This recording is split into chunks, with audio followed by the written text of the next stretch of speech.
कलयुग में एक विशाल राज्य था, सुवर्ण भूमि।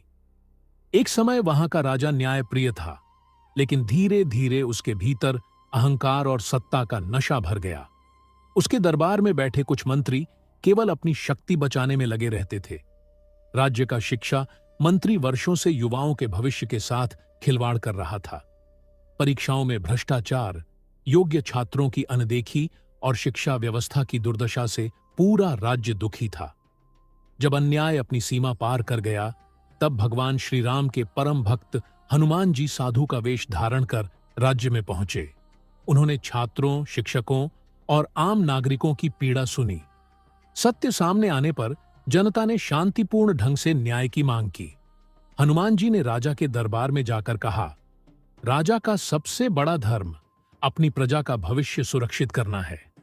यदि शिक्षा ही भ्रष्ट हो जाए तो राज्य का भविष्य अंधकारमय हो जाता है। सत्य और प्रमाणों के सामने शिक्षा मंत्री अपने अपराध छिपा नहीं पाया।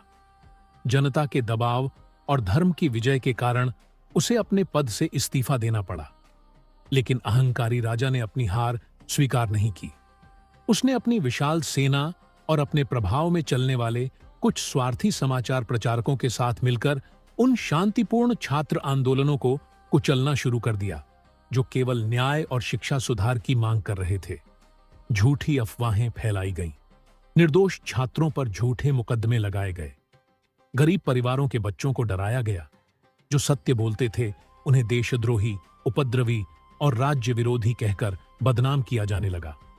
इसी बीच एक प्रसिद्ध लेकिन लालची समाचार वाचक पूरे दिन केवल सत्ता की प्रशंसा करता।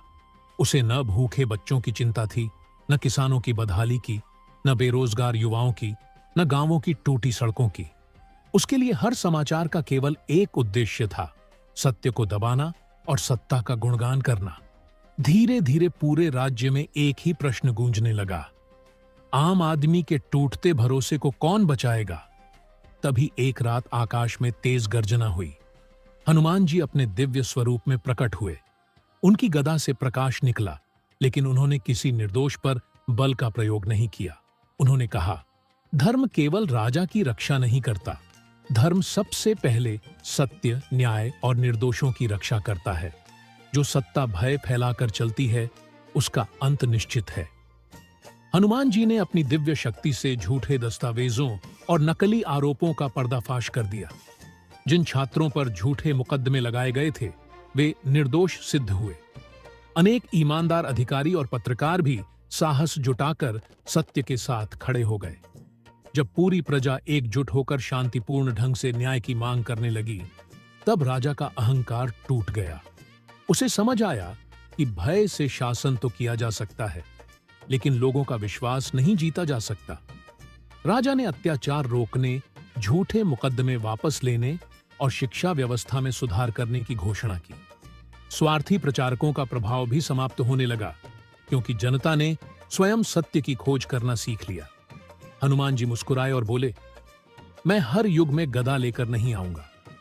जब नागरिक सत्य, साहस और धर्म का साथ देंगे, तभी अन्याय पर विजय होगी। किसी भी राष्ट्र की सबसे बड़ी शक्ति उसके जागरूक नागरिक, ईमानदार संस्थाएं और सत्य के प्रति अटूट विश्वास होते हैं। यह कहकर पवन पुत्र आकाश में विलीन हो गए और सुवर्ण भूमि में फिर से न्याय, शिक्षा और विश्वास की नई सुबह हुई।